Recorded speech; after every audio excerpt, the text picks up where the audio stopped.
என்னோடு வருகின்றிருக்கின்ற முன்னாள் சட்டமன்ற உறுப்பினர் மரியாதைக்குரிய அன்பு சகோதரர் என்.ஆர். ரங்கராஜன் அவர்களே, அமமுக மாவட்ட செயலாளர் நாராயணன் அவர்களே, தமிழ் தேச கட்சியினுடைய அருமை சகோதரர் செல்வகுமார் கட்சியினுடைய மாவட்ட செயலாளர் அவர்களே, அதேபோல் ஜான் பாண்டியன் இயக்கத்தினுடைய பொறுப்பாளர்களே, பாரிவேந்தர் ஐஜேகேனுடைய பொறுப்பாளர்களே, அனைத்து வேளாளர் கூட்டமைப்பினுடைய தலைவர் இங்கே வந்திருக்கின்றார், அந்த அமைப்பினுடைய நிர்வாகிகளே, மற்றும் தேசிய ஜனநாயக கூட்டணி கட்சியினுடைய பொறுப்பாளர்களே, இன்றைக்கு நடைபெறுகிறது நாடாளுமன்ற தேர்தல்.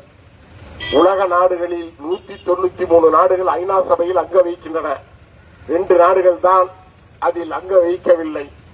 அத்தனை நாடுகளும் இன்றைக்கு இந்தியாவை உற்று நோக்குகிறது என்றால் பாரத பிரதமர் மோடி அவர்களுடைய வலிமையான பாரதம் விஞ்ஞான வளர்ச்சியில் இன்றைக்கு விண்வெளி ஆராய்ச்சியாக இருந்தாலும், நமது நாட்டின் பாதுகாப்பாக இருந்தாலும், பொருளாதார உயர்வாக இருந்தாலும், எல்லாவற்றிலும் மற்ற நாடுகள் உக்ரைன் ரஷ்யா பிரச்சனையை தீர்த்து வைப்பதில் இருந்தாலும், இஸ்ரேல் பாலஸ்தீனத்தினுடைய பிரச்சனையை தீர்த்து வைப்பதில் இருந்தாலும் முன்னணியில் இருப்பவர் பாரத பிரதமர் மோடி அவர்கள். அவரிடம் நேரடியாக பேசக்கூடியவர் நமது வேட்பாளர். ஏனென்றால் RSS என்ற சமூக அமைப்பு ஒரு இடத்தில் தங்கினால் பெரியவர் சிறியவர் என்று இல்லாமல் ஒன்றாக படுத்திருப்பார்கள், பேசிக் கொண்டிருப்பார்கள். அப்படி பல முறை இவர் மோடியோடு தங்குகிற நேரம் கிடைத்திருக்கிறது, அமித்ஷாவோடு தங்குகிற நேரம் கிடைத்திருக்கிறது. இங்கு என்ன தேவை என்பதை அவர்களிடம் எடுத்துச் சொல்லி நமது பகுதிக்கு வாங்கி கொடுக்கக்கூடிய தகுதி உள்ள ஒரு வேட்பாளர் இப்பொழுது போட்டியிடுகிறார். இதை எதற்கு சொல்கிறேன் என்றால், RSS இயக்கத்தில் இணைந்தால் சமூக சேவை கூட்டணும், பெருக்கணும், எல்லாத்தையும் செய்யணும். ஒரு ஊருக்கு போய் அப்படியே எல்லோரும் வருவார்கள். மோடிஜி அவர்களும் வருவார், அமித்ஷாவும் வருவார், அவரோடு இவரும் போவார்.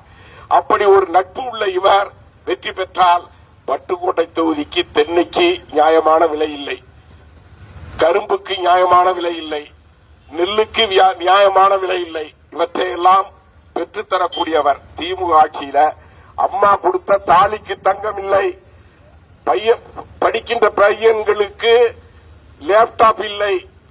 இன்றைக்கு சொத்து வரி உயர்த்தி விட்டார்கள், மின் கட்டணத்தை உயர்த்தி விட்டார்கள்.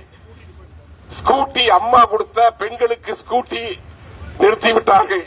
இதையெல்லாம் திரும்ப பெற நமது வேட்பாளர் கருப்பு முருகானந்தம் உங்களில் ஒருவராக, உங்களுடைய நண்பராக, தோழராக, சகோதரராக இருந்து உங்களுக்கு பணியாற்றுவார்.